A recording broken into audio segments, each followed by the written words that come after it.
What is up, everyone, and welcome to my annual favorite games of the year video, 2024 edition. This video is going to be coming out a bit late as I got really busy towards the end of the year last year and then got really sick at the beginning of the year this year. So it took me a while to get this video even recorded, let alone edited and uploaded. But we are back once again for another year, and this year with 11 games on the list. 11 double digits, as well as 5 honorable mentions to get to as well. So, without further ado, there's no need to beat around the bush, I'm just gonna jump into it. Now, these first two games are early access games, which is why I put them so low on the list, because they have potential to be something really good. I like, what the plan the devs have laid out for it, but there's always a chance things fall through and it doesn't live up to the potential it has. So, we're gonna put them low on the list for now and hope like hell they turn out the way I want them to turn out.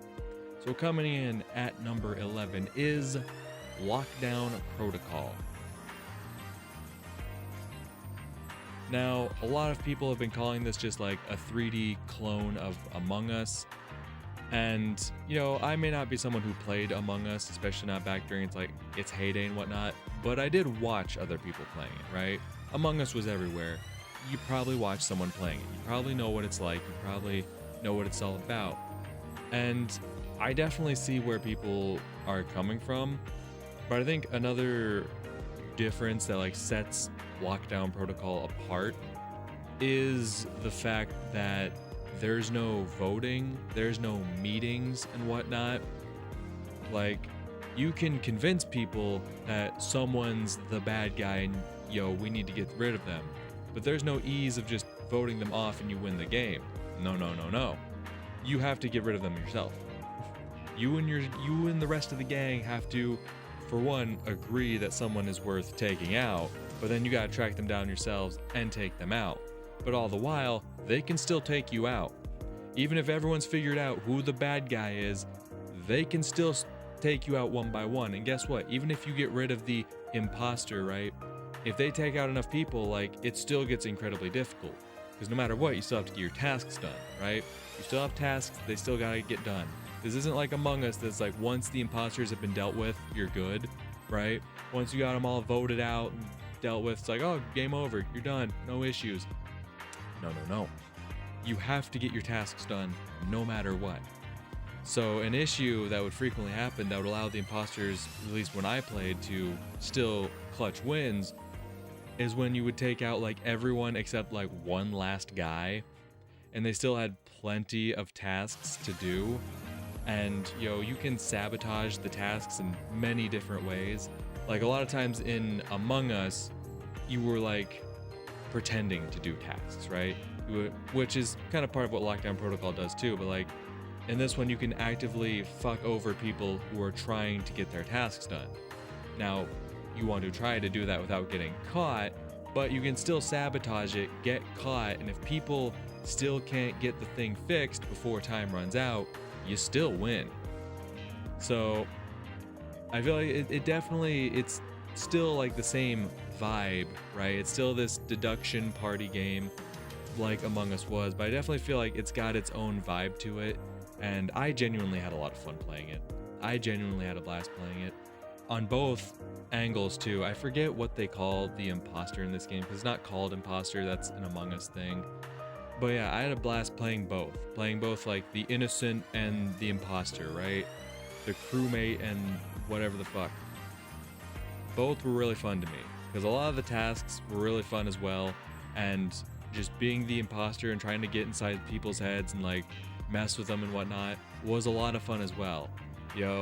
Even so, with Among Us, a lot of it came down, for a really good imposter, a lot of it came down to being a really smooth talker, right? Being able to talk your way out of situations.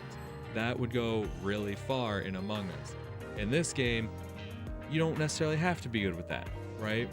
Because if you can be enough of a tricksy little bitch and fuck up enough of their shit, even if everyone's pointing fingers at you, even if you get taken out, that doesn't mean you lose. You still have opportunities to win. So, like I said, I feel right now this game doesn't have a whole lot to it. I'm pretty sure there's only the one map, which, definitely after a few hours playing with the guys, it got a bit old. So I definitely can't wait to see where it goes from here, what more they add to this game, what the final product ends up looking like, because just what I've seen with the early access version, I've enjoyed a lot, and I can't wait to see what they do with it. Now, coming in at number 10 is Supermarket Simulator. Now, this isn't a game I was expecting to enjoy as much. I worked in a supermarket for 3 years, alright? Did I enjoy it? No. So, naturally, when I saw this game pop up, I was kind of like, is that really a game I want to get into? But then, I'm sure like a lot of people, I started seeing like a lot of my favorite creators start playing this game, and that's what got me interested in it. I started seeing people like Markiplier and the Game Grumps start playing it, and I realized, oh no, I could definitely see myself having fun with this game. And I absolutely did. When I first bought this game and first started playing it, I was hooked. I was genuinely addicted. There were so many nights I stayed up way too late because I was just like, nah, I can just crank out one more day. One more day. It doesn't matter if it's 2 in the morning, all right? It's just one more day. I'll still get like a good 4 hours of sleep. It's gonna be fine. It's gonna be fine. Just let me get one more day in. I know I can get one more day in and it's gonna be good, all right? I'm so close to like, this new license or this new shelf or or getting a store expansion or getting storage expansion. Like, I was just like, I'm so close. Just give me one more day. Just give me one more day. I know I can do it. So yeah, I was hooked. I was genuinely hooked on this game. And I think that's part of why I've kind of separated it from myself for a bit, because I know if I start playing it again, I'm just going to get sucked right back in and I'm not going to be able to make progress on the other games I'm trying to play right now. But yeah, no, I've seen like the bits of the roadmap the devs have laid out for this game, and I think it's gonna go great, right? Part of the thing is they want to start introducing like expiration dates to the perishables and whatnot in the game. And then with that, they also want to include like flash sales, right? So you can put things on clearance or run like these big sale events.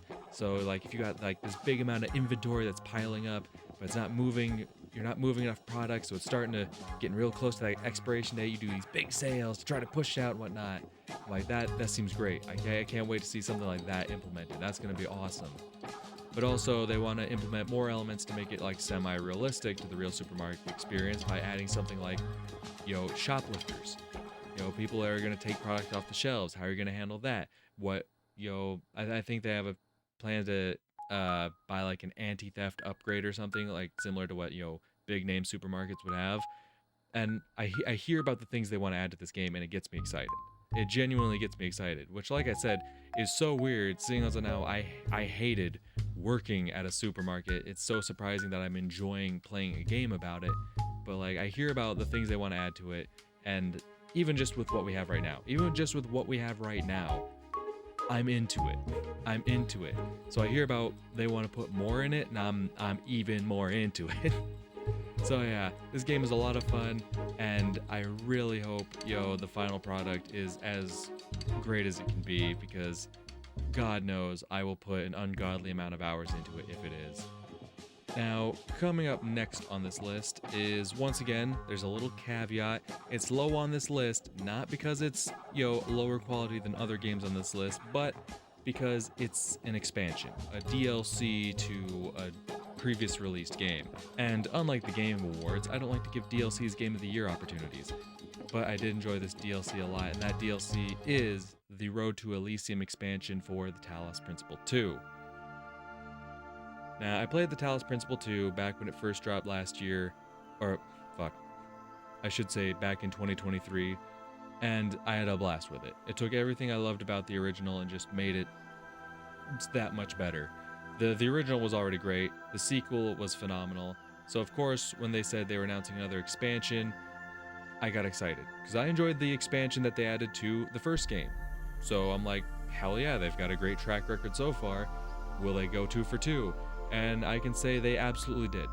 Absolutely. It was a whole expansion, like 3 different new areas added onto it. There was one area where all the puzzles were based on like lasers and trying to set up these laser puzzles and whatnot, and that was really fucking cool. The second area, which was absolutely my favorite, was this one where like it was a genuine like epilogue to the main story of the game, which was awesome. You got to explore more of the connections of the characters from the main game, see the aftermath of your decisions and whatnot. Really cool. And like there's this big emphasis in that section about like just chilling out and having fun, right? Because they emphasize during that section like there's no prize, right? There's no end goal you're working towards. You're here to do it because you want to do it. And if you don't want to do it, don't do it. Move on. And that's really nice to hear from a game like this, right? Because sometimes you can get stuck on a puzzle and get really frustrated with it. But with a game, just be like, hey, like you don't have to do this. You don't have to. There's no big story progression. There's no big moment that's going to come from this. Like you're doing this just for the love of it, just for the fun of it. So if you're not having fun, try something else. And that was really neat. And then the third section was entirely the opposite, where it was like focused on being very difficult, but it had story reasons for being so. And so even though I didn't have near as much fun with that section, because I definitely got upset at a few of the puzzles, seeing that it was one of those things where like it was purposefully difficult, and the payoff for seeing the end just made sense, and I understood, right? It may not have been the more fun experience, but like given the story circumstances behind it, I really liked it. So overall, yeah, this expansion was absolutely wonderful. I really enjoyed it, and I can't wait to see what Crow Team cooks up next. I know they are making a full-blown remake of the first game and bringing it to modern platforms and whatnot, but I'm excited to see what they have, what their next new thing is. Because like I think a remake of the first game is great, right? It's gonna introduce it to a lot of new audiences, which I think is wonderful. First game was really good, so I think that's good. But whatever their next thing is they're cooking up, I can't wait. I genuinely can't wait, because I feel like it's gonna be something really fucking good. Now, coming in at number 8 is once again a game where I gotta give a little bit of an asterisk to it, right? This game is not low on the list because of the quality of the game. In my previous favorite games of the year videos, I had a section where it was like this year but not, and that was more so for like remasters and ports and whatnot. But I decided to do away with that this year, so I'm putting it in the main list, but I'm gonna bring this game down a bit lower because technically it's a remaster. So technically I wouldn't quite consider it a 2024 game, because the original came out a bit before that. Now, I will say, quality-wise, if this game weren't a remaster and was a brand new entry, abso-fucking-lutely this game would be so much higher. It would absolutely be in the top 3 for sure. But unfortunately, because of my own rules that I like to place on the things I order this list on, it's coming in at number 8. And that game is The Shell Part 2, also known as Kara no Shoujo 2. This was a visual novel I played on the channel earlier this year, and it's without a doubt one of my favorites. Without a doubt. It's one of the few like visual novels that have come out that I've played, and I've wanted to see every single bit that this game has to offer, right? I went through every single route, I saw every single ending, I witnessed everything in this game there is to witness, because this was so fucking good. So fucking good. I wanted to explore everything this game had to offer. And I'm so glad I did, because God, it is such a fucking good game. It's a murder, for those who don't know, it is a murder mystery story. It's a sequel to the first game. The first game was solid, but this just took it even further. And oh my God, such a phenomenal fucking game. I genuinely cannot wait to play the third game. which I know comes out later this month. Peek behind the curtains. I think I talked about this at the beginning of the video, but like this is being recorded in like mid-January, so like here in like a week or so, the Shell Part 3 is going to be out. I unfortunately am going to have to wait because I started playing Baldur's Sky and I don't like to quit my playthroughs halfway through. But I can't wait for this one. I can't wait for this one to come around. I can already tell the Shell Part 3 is absolutely going to be on next year's list, but even knowing that it's going to be good, waiting hurts. Waiting hurts. And honestly, it makes me feel bad for the people who have waited so much longer for the Shell Part 3 to come around. But yeah, can't wait. It's going to be a blast. Alright, and now we come to number 7 on the list. And this is where we get to the part of the list where there's no caveats. There's no asterisks.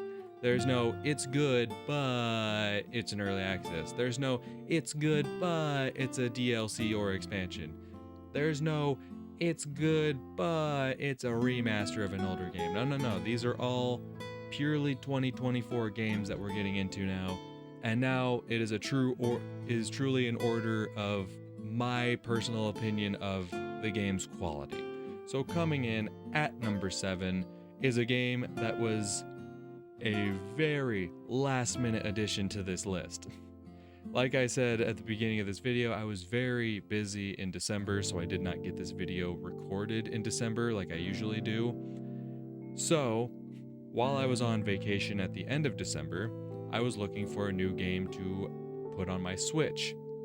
And I thought about this game, decided to give it a try. I installed this game on December 28th. That's how much of like a buzzer beater this game was to making it onto this list. But I did play it, I did enjoy it, and that game is Balatro. Now, I know some people aren't going to agree with it being this low on the list, but for me personally, I haven't enjoyed it near as much as everyone else has. Don't get me wrong, I liked it. That's why it's on this list in the first place. But I hear about people talking about how addicting it is to them, how much they just gotta keep going, they gotta do another one, they gotta try it again. Oh, they failed? Oh no, I see a different strategy I can go with. Gotta try it again. I'm definitely not that way. People are like, I can't put it down. I'm like, and I get the vibe of like, yeah, no, I'm gonna put it down. When I get the urge to play it, I do like 3 to 5 runs, and after that, I'm like, all right, something else. All right, that's enough of that. Now to something else. It's a good game, right? It's a deck builder roguelike game with a focus on making various poker hands, but also there's all these different ways to upgrade your deck beyond what a typical poker deck would look like. And it's fun. Don't get me wrong, it is fun. It's a great game, especially to have on like a mobile platform. Whether you have it on your phone or on a Switch, like, it's a great game to have mobily, because it's a great game to just pull out and jump into, and whenever you're done, you can easily back out of it, and it's ready to go the next time you get to it. Phenomenal game to have mobily, but like I said, I just wasn't nearly as into it as most everyone else was. But I will give it props that it is definitely a fun game, and I definitely will be playing more of it. Just not nearly as much as everyone else. Coming in at number 6 is yet another, like, close call to making it onto this list. Not nearly as close as Balatro was, but this game came out at the beginning of December. So had I recorded this early in the month, early in December as I usually do, this one might not have made it onto the list, but because I was busy, it managed to squeak on here. And that game is Marvel Rivals. When I first heard that a new 6v6 hero shooter was hitting the market, I initially wasn't that excited for it. I was really burnt out from hearing about Overwatch specifically. It's kind of like the big hero shooter anyone talks about anymore. So at first I really hadn't planned on giving it a shot, but then I started hearing so much good about it. So many people, singing its praises, right? And, I'm a Marvel fan. I like Marvel heroes and whatnot, so I'm like, fuck yeah, I'll give it a shot. Sure, why not? Because it's free. It's fucking free, so why not?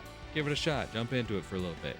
And yeah, there's not a lot of characters I really like playing. There's like a solid 2 or 3 that I'm like, these are characters I find really fun to play.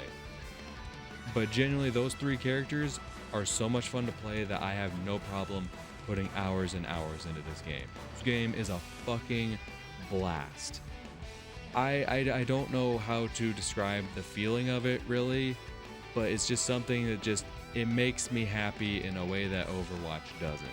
And it's not just the fact that, Blizzard's a shitty company and I don't really want to support them anymore. It's just that, I don't know, Overwatch just kind of lost its flavor. I don't know if that's the right way to describe it, but just Overwatch doesn't entice me anymore like it once did. Whereas Marvel Rivals, maybe it's just because it's a fresh new thing. Maybe it's just because I'm already a fan of all these Marvel IPs. But I don't know. It scratches an itch that I didn't realize I had. And I've really been enjoying it. Now, it's an online multiplayer game, which means I'm not playing too much of it. That's pretty much the case with any online multiplayer game. Is like, after a certain point, it's like, all right, it's going to start taking a back seat while I try to play through other games I'm more interested in, more single-player based experiences. But this is definitely a game I'm going to fall back on every now and again. This is definitely a game that's just like, you know what? I'm getting the itch. I'm going to jump back into it. I had a blast with it. I'm going to continue having a blast with it. I highly recommend it. Now, coming in at number 5 is Dragon Ball Sparking Zero. Now, like a lot of people out there, I grew up on the Budokai and Budokai Tenkaichi games. I played them a lot with my older brother. And, those are always like really good memories, right? I really enjoyed those games. Playing them was always such a blast. So when I heard that they were finally making a new successor to those games, like, I was beyond excited. The more and more I saw from this game leading up to its release, I was so fucking excited for it. And overall, I would say it's a really good game. However, I do feel like it kind of dropped the ball in a few areas. And I feel like a lot of people have pointed that out as well, especially now, a few months later. People have pointed out it really feels like this game was rushed to try to meet the Dragon Ball Daima release schedule so that it's there while the anime is releasing, which is unfortunate because people have pointed out there's definitely plenty of areas that this game could have worked a bit longer on. I've already played through and finished all the various routes in the story mode, and it's fun. I feel like the story mode definitely isn't as fun as previous games have been. The cutscenes are they're not really cutscenes, honestly. A lot of the time it plays out more like a visual novel does, where the character models are standing there statically doing a thing where text just appears at the bottom of the screen. Like, the actual models aren't engaged in any like cutscenes. There's no like actual movement. There's no recreations of these big moments. And there are a few like recreations, but for the most part it's very, very bland. And I feel like they kind of sacrificed, making the cutscenes cooler by trying to give all these alternate, cut stories and whatnot. Like, instead of just playing as Goku, you can play as, you play Vegeta's story, Piccolo's story. Hell, you can play Frieza's story, and now you can also play through Jiren's story. And it's like, that's cool and whatnot, and it gives you an opportunity to, try out those characters a bit more. But I don't know, the story mode kind of lost its flavor compared to the older games, I'd say, personally. But also, to be fair, I'm sure a lot of people weren't buying this game strictly for the single player. So how do the other modes handle out, right? Now, I've played a lot of the World Tournament mode just because I find it a lot of fun. Played all the various tournaments and whatnot, really enjoy it. It's fun. Straight up, it's fun. They have custom battles, which are, created by other people online, and those can be a lot of fun.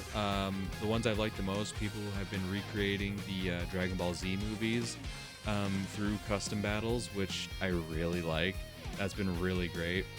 But my personal biggest complaint, part of this game is online, right?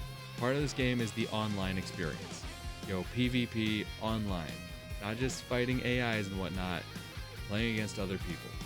Now, this is an issue that a lot of people have faced playing this game, but it is an issue that a significant number of people have faced, including myself, and it's that the online doesn't work.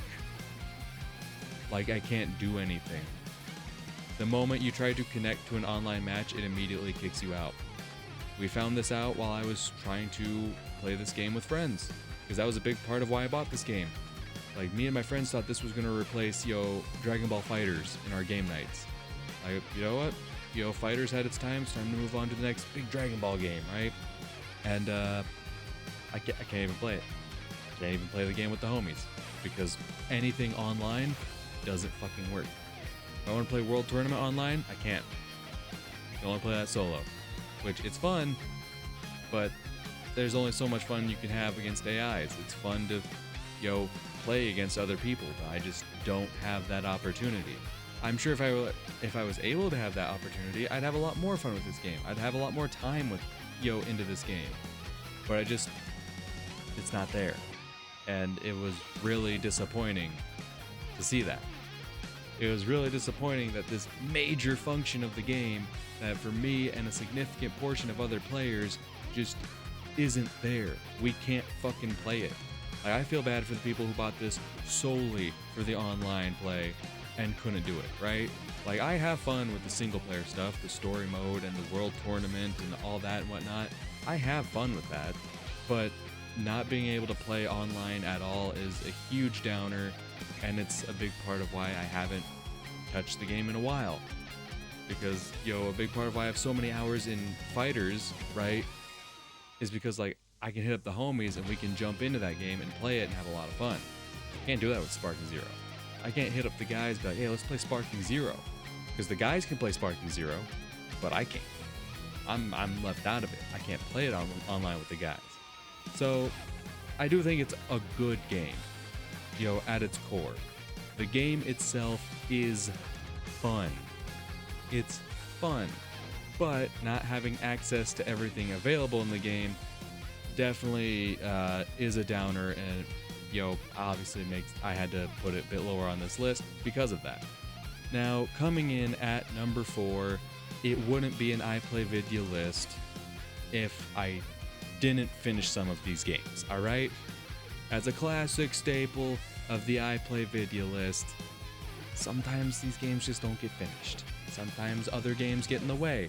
Sometimes you spend 2 weeks playing nothing but Supermarket Simulator and you forget, oh yeah, there were other games I should have been focusing on right now. It happens, alright? And sometimes you go, maybe I'll have it finished by the end of the year. And then a big fucking Marvel hero shooter comes out and you're like, well, I gotta put some hours into this now. And some games just get left by the wayside. But regardless of the fact that this game got left by the wayside, I still think it was a lot of fun, and that game is Stellar Blade. Now, I know a lot of people flock to Stellar Blade because they're all like, oh my god, hot lady. Genuinely, I became interested in Stellar Blade. Well, I was interested in Stellar Blade the first time it was shown off, back when it was first announced as Project Eve, right? The visuals looked really cool. And no, I'm not just talking about tits and ass. I think the visuals of the game looked really cool, and they started showing bits of gameplay, and that was really neat. But then I found out that Stellar Blade was developed by ShiftUp. Now, for those of you who don't know, ShiftUp has developed a mobile game called Nikke. And I've been playing Nikke every single fucking day for damn near 2 years now. Yeah, it was February of 23. I'm playing this game since February of 23. I love Nikke. I think it's a phenomenal game. So when I found out that Stellar Blade was made by the same developers who are working on Nikke, I was very excited. Very excited. I had to give it a shot. And that's why I kind of feel bad that I haven't progressed further in the game, because I really haven't seen the game for everything it has. But what I have seen, I've really enjoyed. The combat is a lot of fun in this game. I've had a blast with it. I haven't played too far into the game to really judge the story or the characters, but the environments look great. The soundtrack, fucking amazing. All right, easily that's like the biggest thing I can compliment it on is its soundtrack is phenomenal. So fucking good. And I shouldn't be too surprised because that's also the case with Nikkei as well. The soundtrack there it hits so fucking good. But yeah, I wish I had more I could talk about with this game to like really give it the props it deserves, or maybe it doesn't. I don't know. I haven't finished it.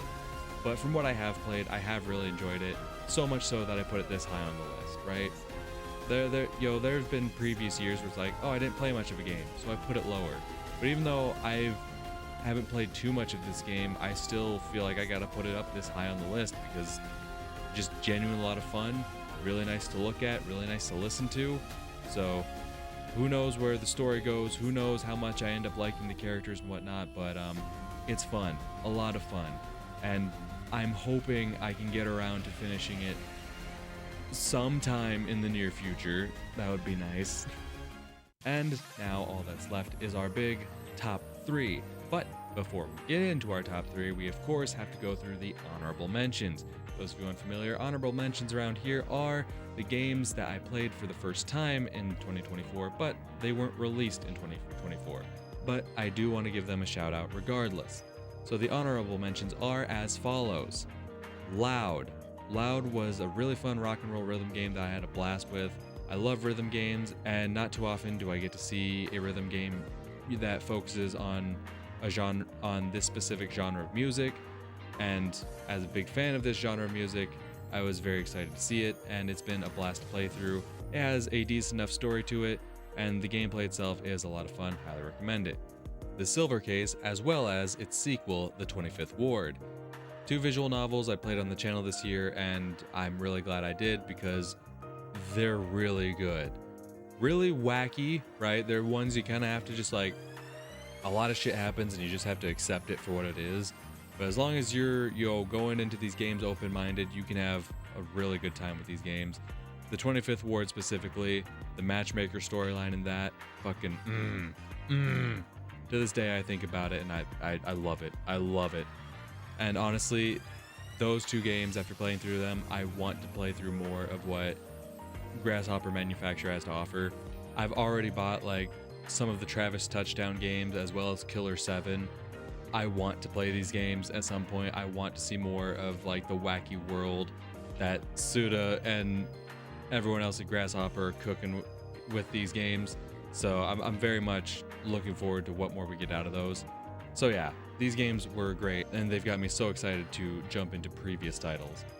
Next up is Sunhaven. Sunhaven is a cozy farming simulator in a similar vein to Stardew Valley, only this one has a lot more like fantasy elements to it. There's all these various races there within the world. There's angels, there's demons, there's elves, there's mer people. There's so much going on with the game, as well as more like fantasy-esque like plants and whatnot, enemies, compared to like what something like Stardew Valley would have to offer. A friend introduced this to me. I've been playing it cooperatively with him, as well as occasionally playing it solo on my own. And yeah, a lot of fun. I enjoyed Stardew Valley, and I've definitely enjoyed this one as well, and I recommend it. And rounding out our honorable mentions, the winner of this year's Golden Butterfly Award goes to Cartogra. Now, I couldn't put the Shell Part 2 much higher up on the main list, but what I could do is give Cartogra a massive shout out because it fucking deserves it. This game was so much fun. It was so good. For those of you who don't know, Cartogra is essentially like the prequel to the Shell series, and I enjoyed it so much. I really enjoyed it. Honestly, it's probably my second favorite thus far. Of the 3 games I've played, I think it's my second favorite. The Shell Part 2 was amazing, right? Phenomenal. The Shell Part 2 I'd call a 10 out of 10. Cartogra was a 9 out of 10. It was so goddamn good. I loved this game so fucking much. And then I also learned that there's a remake out in Japan this thing, I don't know if it's quite considered a remaster or a remake, but there's an updated version of this game out in Japan that has, updated visuals as well as extra routes added onto it. So I'm hoping that once Shirogane drops the localization for the Shell Part 3, that maybe the Cartagra remaster, remake, whatever you want to call it, is next up on their list, because God knows if I could get more of this game, I will fucking take it. It was such a blast to play. I highly recommend it, and I'm more than happy to give it this year's Golden Butterfly Award. Easily my favorite non-2024 game I played this year. Hands down, no competition. But with that out of the way, it is time to get to our top 3 games, the big kahunas of 2024 that I played. I gotta put that little asterisk because it's like there were plenty of heavy hitters that came out this year that I didn't have an opportunity to get to, or I didn't have interest in. But coming in at number 3, our bronze medal winner is Dragon Age: The Veilguard. Now, I have a lot of thoughts about this game. A lot of thoughts, a lot of opinions. So many so that I've genuinely thought about making an entirely separate video just to talk about it. I can't cover all the thoughts I want to talk about in this video. I can't. Otherwise, this video will be 50% Dragon Age and nothing else. But to summarize it as best as I can, I am a long-time fan of the Dragon Age series. I've played the previous 3 games multiple times over. I love this franchise. I think Dragon Age: The Veilguard is a great game. I don't think it's a great Dragon Age game, right? There are aspects of the game that don't make it bad, but when you look at it through the lens of a Dragon Age game, it's not good. It's not something you like to see from it. But like I said, I do think it is a great game. I think it suffers from being labeled as a Dragon Age game. If it weren't, I'd probably put this game higher on the list. Honestly, I would have probably put this at number 2. But it is a Dragon Age game, and there are nitpicks I can't help but have because of that. But the one really big positive, there are multiple positives about this game, don't get it twisted, but the one really big positive that I do want to, touch on is the gameplay. I think without a doubt, this is the best iteration of combat we've had in the entire Dragon Age franchise. I genuinely believe that. I have already created 6 different characters within this game just so I could explore all the various methods of combat. Because there are 3 classes and each class has 2 different weapon modes, right? Now you have access to both weapon styles, just with any class. So you can play a warrior and you have access to both sword and shield as well as 2-handed weapons. You don't have to pick one or the other. But it's through your skills that you kind of decide where you want to go with either picking style A bit more or favoring style B. So I created 6 characters so I could explore every style of combat, so that I could see the rogue gameplay for both dual daggers and bow. So I could explore warrior gameplay with both sword and shield and 2-handed. So I could explore mage gameplay with both the staff and the dagger and orb gameplay. And I can say, without a shadow of doubt, I've enjoyed every single class. I have enjoyed playing as every single class. I genuinely have. I don't know if I can say that about any other Dragon Age game. I genuinely don't. Because my favorite Dragon Age game is Dragon Age 2. Because honestly, I think that's the second game where I've enjoyed combat the most. Prior to Veilguard, that's the one where it's like, the game was a lot of fun to play. And I don't think even in that game I could say I enjoyed playing every style of combat that was available within that game. And I have played every style of combat that is available in that game. I've played Dragon Age 2 more than any of the others. I love that game. And not even that game, I could say, has better combat than the Veilguard does. So that is the one big thing, and I think that's part of why I put this game so much higher on this list, is I do have nitpicks with it. Some are much larger complaints than other, but this game is so much damn fun to play. It is so much damn fun to play. Like, if you are new to the Dragon Age series, this game is worth playing. And honestly, I believe if you are a veteran to the Dragon Age series, this game is worth playing, just with tempered expectations. I went into this game already with lowered expectations, right? Because part of my complaints with this game were things that were already announced prior to the game's release. So I went into this already with tempered expectations, and maybe that's why I look on it so favorably now, because it actually managed to exceed my expectations. But genuinely, I think it's worth a chance. Even if you are a Dragon Age veteran, like I said, I don't think it's a great Dragon Age game, but I still think it's a game worth playing and giving a shot.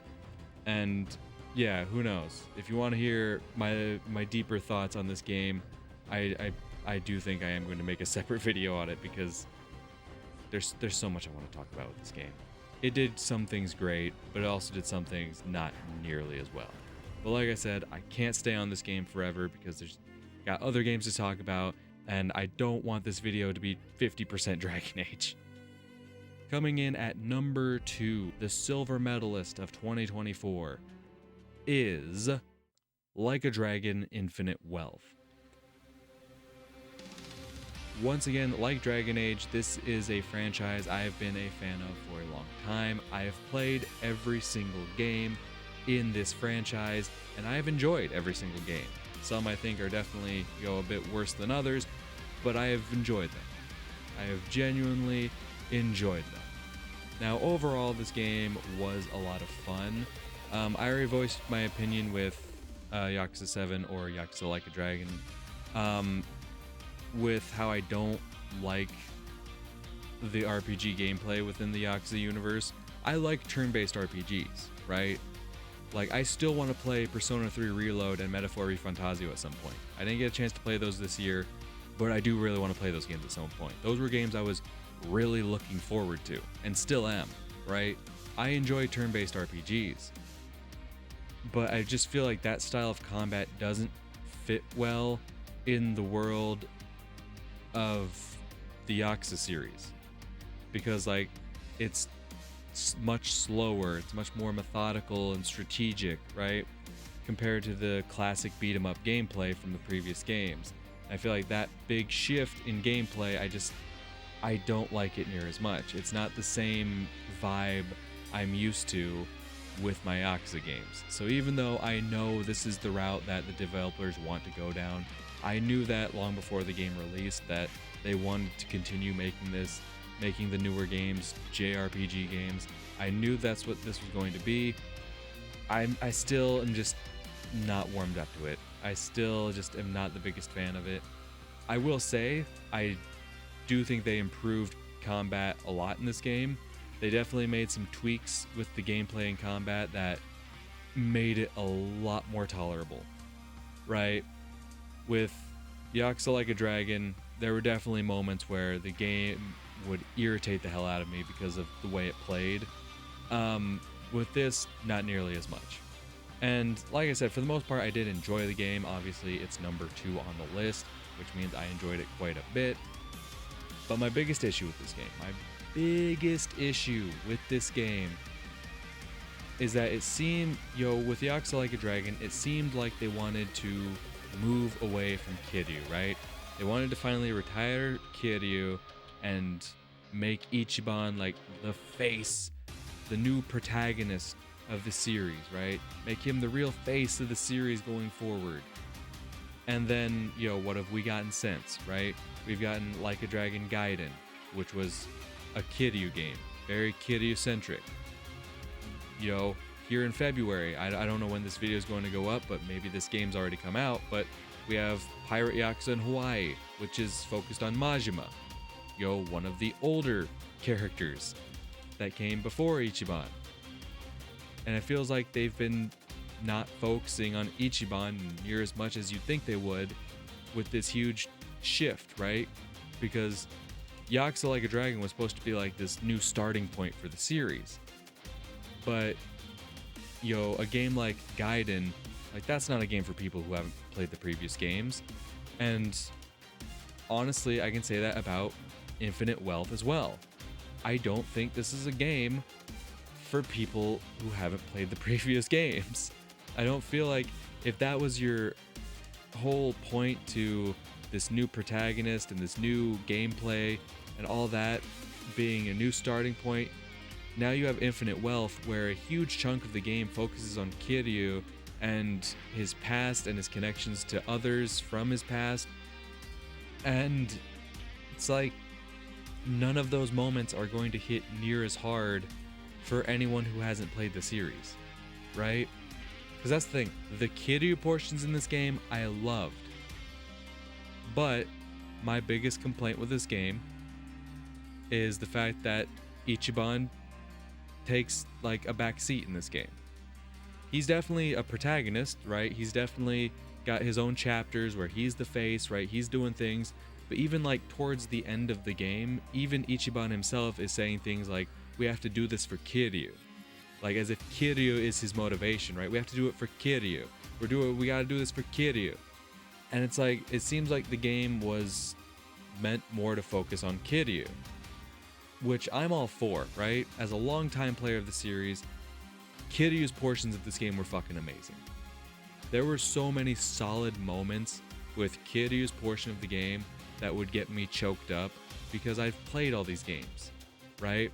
I've experienced Kiryu's story, so many portions of Infinite Wealth, at least as far as Kiryu was involved, were so damn good. So damn good. But Ichiban's side of the story felt really bland. It felt like they really didn't give his story as much attention as they did Kiryu's, right? Like I said, it feels like there's a portion in the story where Ichiban's story is just kind of wrapped up where, earlier before Kiryu's, and then he's just like, yeah, we gotta go for Kiryu, yay, Kiryu.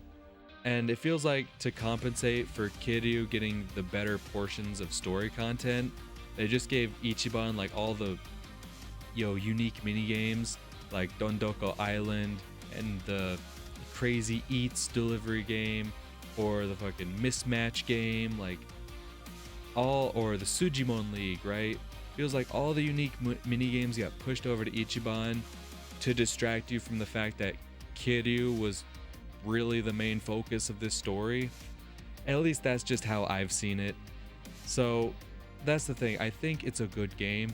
It really just even somehow deepened my appreciation for Kiryu, but I just feel like that's not the direction they should have gone with it. I feel like making Ichiban like the big protagonist, even having a chapter in Yakuza 7 titled Passing the Torch, right?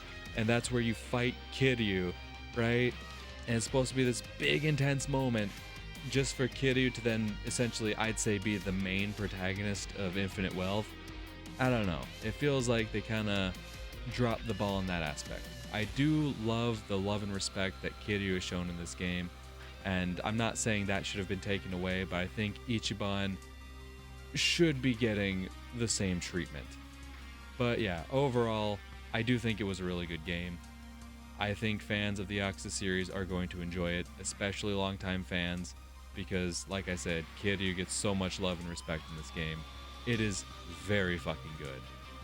Alright, and now we're here. Number 1, the gold medalist. Medalist? Fuck. The gold medalist. IPlayVidya's number 1 game of 2024. My personal game of the year. It is Astrobot. Yes, I know, kind of boring. Oh, your game of the year was the same exact one that was given the Game of the Year award. Guess what? It's earned. This game was a fucking blast. There's no caveats on this game. Let me tell you, with a lot of these games, there's been little caveats, right? Infinite Wealth was good, but it kind of wasn't great in this area. Dragon Age was good, but it kind of faltered in this area. Stellar Blade was good, but I didn't get to play enough of it to really accurately judge it. Sparking Zero was good, but the online play, so many things like that, right? So many things like that. This game was good, but with Astrobot, there's none of that. It's just good. It's just good. It is so much fucking fun, and there's no ifs, ands, or buts to it. It is just good, unadulterated fun. It is a fucking joy to play. And another thing, I'm not even the biggest fan of platformers. I don't play a whole lot of platformers. It's not really my thing. But I'll be goddamned if I didn't fucking love this game, alright? Like, I've enjoyed the, like, Astro tech demos they've done for previous consoles. Like, the Astro's, I think it was Astro's Playroom on the PS4. I loved it. It was cute. It was great. I loved it. Or Astro's, there was another Astro thing that was like, it's like a tech demo that comes pre-installed with your PS5, and it was a lot of fun. It was essentially like a precursor to what would become the Astrobot game, and it was a lot of fun. It was a lot of fun. I really enjoyed it. In fact, if I remember correctly, in last year's favorite games video, I shouted out that Astrobot game that was on the PS5, that Astrobot tech demo that like shows off the controller and whatnot. It's actually surprisingly a lot of fun. For what is essentially a tech demo for the controller, it's genuinely a lot of fun. It's really neat. I really like it. A lot of fucking fun. A lot of fucking fun. So when they said that they were bringing us a full Astrobot game, no more tech demos, no more little itty bitty things, a full blown fucking game, I was mad excited. And then not only was I mad excited, they showed off that they were paying homage to so many different franchises, right? So many different franchises get shown love in this game, and it's amazing. It is also kind of heartbreaking because Sony's a fucking piece of shit who have shit canned so many amazing IPs they have. So it's kind of bittersweet at the same time. I'm a big Gravity Rush fan. I fucking love those games. Sony, of course, shut down Japan Studio, and that's pretty much shit canned now. But seeing Cat and Raven show up in this game, their little Astrobot variants, fucking put the biggest goddamn smile on my face. Game number 2, fucking our silver medalist this year, Infinite Wealth. Guess what? Kiryu himself is in this game. They show love to Kiryu, because for the longest time, the Yakuza series was a PlayStation exclusive. And there's so many more games beyond that. Just seeing all this love get shown to these franchises I know and love, it makes me so fucking happy.